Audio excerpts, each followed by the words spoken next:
दशक एक समास 8वा सभास्तवन. कीर्तन प्रवचन ज्या सभेत चालतं अशा सभेला समर्थ इथं वंदन करतायत. हरिभजना वीण काळ घालवू नको रे असे संत सांगतातच, पण ते हरिभजन सामुदायिकरित्या केलं तर त्याचं महत्त्व अधिक आहे हे इथं स्पष्ट होत आहे. नाहं वसामि वैकुंठे योगिनां हृदयो रवौ मद्भक्ता यत्र गायंती तत्र तिष्ठन्ति नारद. नारदाला भगवंत सांगतायत, मी वैकुंठात नाही, योगियांच्या हृदयात नाही, तर माझे भक्त जिथे तल्लीन होऊन भजन कीर्तन नामस्मरण करतात तिथे मी उभा आहे. म्हणजे जिथे नामाचा गजर तेच वैकुंठ होय. भक्तांचं जे परमेश्वरावरचं प्रेम असतं त्यामुळे सभेतलं वातावरण पवित्र होतं. अशा शुद्ध वातावरणात प्रत्यक्ष परमेश्वरही रमतो.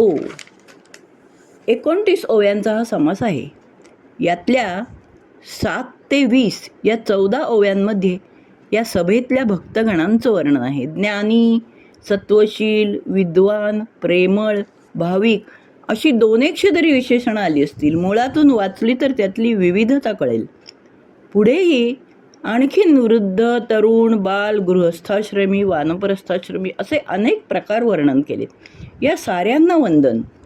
ऐसिये सभेचा गजर तेथे माझा नमस्कार, जेथे नित्य निरंतर कीर्तन भगवंताचे.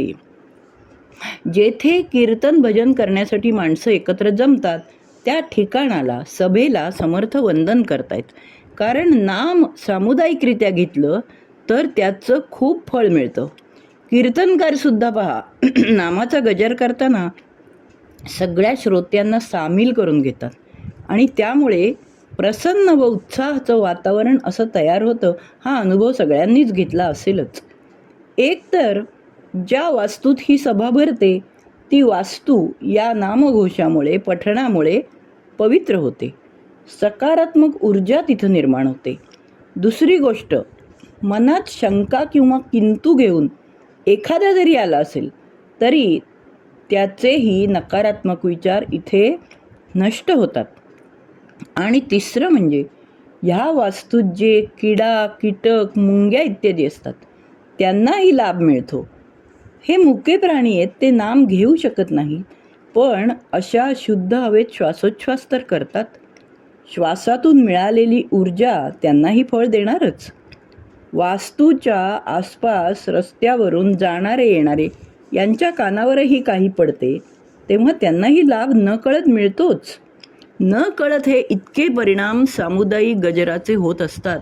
नामाचा गजर करणाऱ्यांना व ऐकणाऱ्यांनाही आनंद आणि समाधान मिळतं ते वेगळंच. वाघा बॉर्डरला देशप्रेमाने भारलेल्या वातावरणाचा अनुभव ज्यांनी घेतला असेल त्यांना हे नक्कीच आठवेल. तसेच मध्यंतरी SP कॉलेजवर 10,000 लोकांनी केलेलं गीता पठण हे सामुदायिक पठणाचंच उदाहरण होतं. वारकरीसुद्धा पाहणं गात गात चालत असतात. त्यांना कष्ट जाणवतच नाहीत. कारण सामुदायिक पठणात ही शक्ती असते. सारी शक्ती ना तिथे एकवटते आणि त्यामुळे ती परिणामकारक ठरते.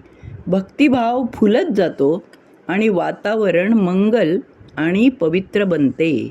सारांश, या समासात सामुदायिक भक्तीचे महत्त्व अधोरेखित होत आहे. आपणही या अशा सभास्थानाला वंदन करूया. जय जय रघुवीर समर्थ.